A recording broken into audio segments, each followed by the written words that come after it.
DSH Samarinda. Bismillahirrahmanirrahim. Itu saya minta nanti generasi-generasi penerus yang insya Allah akan dilatih oleh ketuanya langsung. Insya Allah kalau ketuanya langsung itu sanatnya sudah dijamin gitu. Sanatnya kalau mungkin saya yang latih nanti sanatnya bisa mengkotek bisa terputus, gak nyambung. Kalau beliau ketuanya sendiri saya yakin tuh sanatnya pasti nyambung. Dan masalah syariatnya, syar'inya nggak usah ditanyakan lagi. Beliau seorang ustadz, mestinya saya yakin dalil-dalilnya, masalah hukum fikihnya, bagaimana tata cara menyembelih yang diperbolehkan dan yang tidak diperbolehkan menurut syarat. Apalagi ibadah korban ini ada kriteria hewan yang boleh digunakan untuk korban. Itu juga nanti insya Allah akan disampaikan juga, karena ada binatang-binatang walaupun sapi, kambing, onta, kerbau itu ada yang tidak boleh dijadikan dibikin ibadah korban karena ada alasan syar'i yang tertentu. Ini salah satunya mungkin tanduknya patah, hewannya pincang, makanya buta sebelah, apalagi buta dua-duanya, buta sebelah aja nggak boleh. Kupingnya hilang separuh. Kalau kuping cuma digunting untuk apa? Untuk tanda atau bahkan untuk vaksin, biasanya untuk kesehatan itu nggak apa-apa itu nggak apa-apa. Mungkin nanti lebih panjang lebar nanti disampaikan oleh beliau. Tadi ada sebuah video yang sampai menyaksikan semuanya, pemotongan belum selesai sudah sapinya berhenti. Untungnya sapinya nggak bawa parang. Kalau sapinya parang memang membawa parang bisa bisa disembelih. Itu untungnya. Karena satu catatan, kadang-kadang saya sering mengingatkan, jangan sekali-kali hewan ini, apalagi hewan korban itu nggak boleh sebetulnya menarik ekor, itu nggak boleh, memegangi ekor itu nggak boleh, biar ekornya itu bebas. Tadi saya lihat itu ekornya yang ditarik-tarik, ekornya yang ditarik-tarik, kakinya dibiarkan, ekornya yang ditarik. Jadi mungkin ini yang bisa saya sampaikan. Mudah-mudahan apa yang kita laksanakan pada malam hari ini membawa manfaat dan berkah untuk kita semuanya, khususnya jajaran pengurus ranting Sidodadi dan pengurus-pengurus langgar dan masjid yang ada di lingkungan Sidodadi yang malam hari ini bisa hadir. Mungkin ini sedikit yang saya sampaikan, ada kurang lebihnya mohon maaf. Wallahu muwaffiq ila aqwamit thoriq. Wassalamualaikum warahmatullahi wabarakatuh. Bismillah, sami'na wa ta'na para kiai, mohon bimbingannya karena saya baru bergabung, mohon arahannya apa yang bisa kami berikan untuk NU khususnya, dan nanti kolaborasi karena dakwah sambil makan. Insya Allah saya sedikit mohon izin, materi ini nanti saya serahkan ke Mas Hadi. Insya Allah nanti saya di sesi akhir saya akan berikan poin-poin penting apa yang disampaikan oleh Mas Hadi. Ini Mas Hadi ini adalah sekretaris DSH Samarinda, dan Samarinda ini di Samarinda DSH itu sudah berbentuk pengurus. Kita sebut dengan zona, dan tahun depan ini sudah kami bentuk pengurus kecamatan. Jadi tidak hanya kota, sekarang nanti zona itu 10 kecamatan dibagi menjadi 5, dan nanti di Mekar mulai tahun depan insya Allah sudah per kecamatan, karena dakwahnya sudah makin lebar. Jadi kami tidak hanya personal, setiap anggota desa harus menjadi dai-nya dalam dakwah ini. Dan karena keterbatasan kami, maka ya semampu kami. Dan qadarullah kami insya Allah sudah di sejak sebulan yang lalu ini sudah ke-18 rasanya, keliling mulai dari Kepalaran, hampir 10 kecamatan kami datangi. Sudah tinggal beberapa yang mendalam di daerah-daerah tertentu.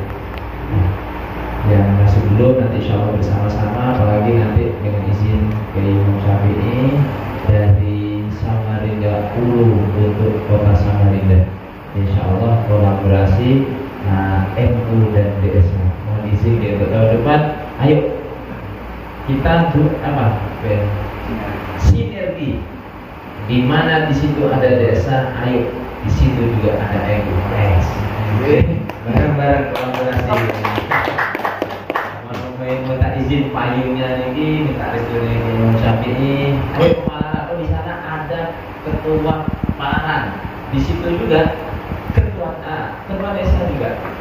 Yang kami tahu Ustaz Imam Muhtarom, Ustaz Kasihanto dan kawan-kawan di situ. Akhirnya kita mewujudkan menjadi satu ibu gitu, satu orang tua yang sama-sama baik. Mudah-mudahan bermanfaat. Apa yang kami lakukan ini, kami terus belajar, kami masih terus belajar. Teman-teman kami di lapangan, kami selalu koreksi sampai nanti apa yang sampaikan Kiai, bagaimana tidak lagi menyakiti sapi dengan cara menarik ekornya ataupun dipeteng dan lain-lain. Nanti insya Allah sampaikan Mas Hadi. Insya Allah materi ini secara singkat kami sampaikan karena nanti akan lebih banyak kita diskusi, okay? Dan izin untuk materi fikih karena di sini sudah para ahlinya ilmu fikih.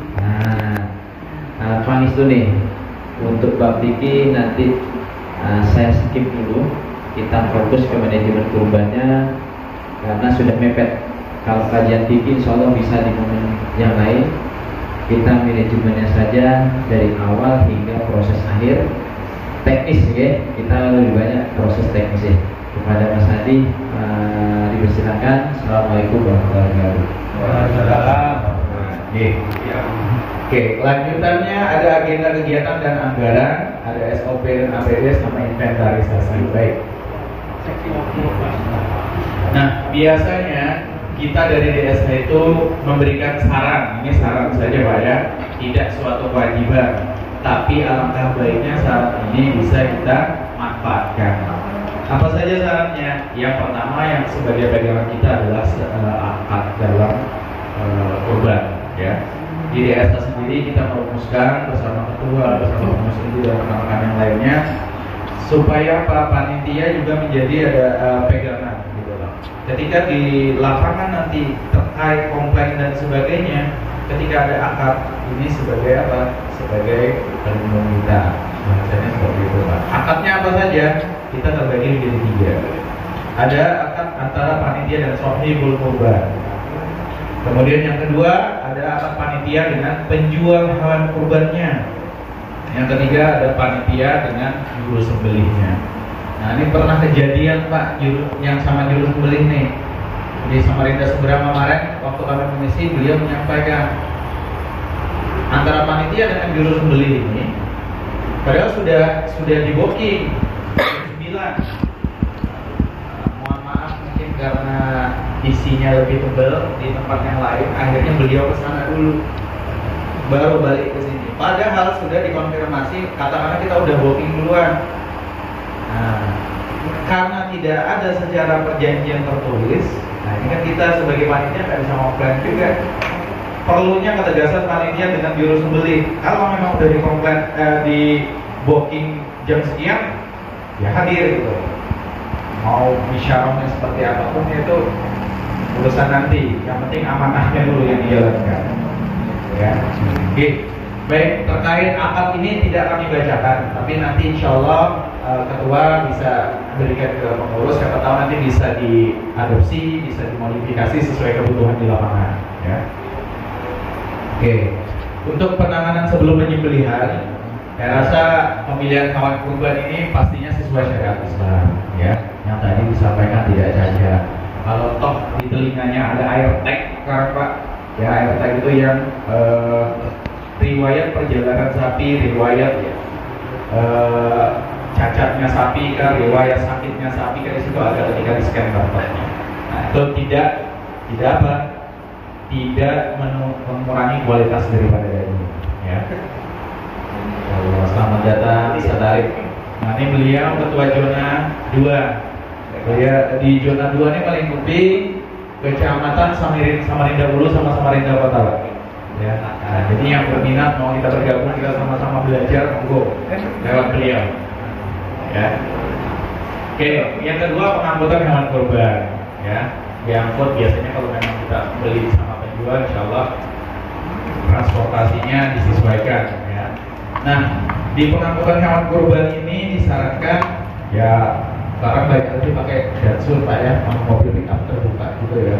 Nah, yang penting tidak tertutup, ada ventilasi, kemudian udaranya pun bisa masuk, ya. Nah ini, ketika pengangkutan hewan kurban disarankan Pak kita pakai rampal. Apa itu rampal? Kemiringan dari pagar dari mobil itu di belakang, pagar belakangnya. Kalau misalnya disediakan pakai kayu, landasannya itu boleh dengan kemiringan kurang lebih sekitar 40 derajat, 30 sampai 40 derajat, nggak terlalu tegak banget, ya. Kenapa? Khawatirnya seperti ini Pak, karena sapi itu ketika kita turunkan dia menahan 4 kali berat badannya Pak, kakinya tuh. Nah ini contoh turunannya Pak, coba kita lihat.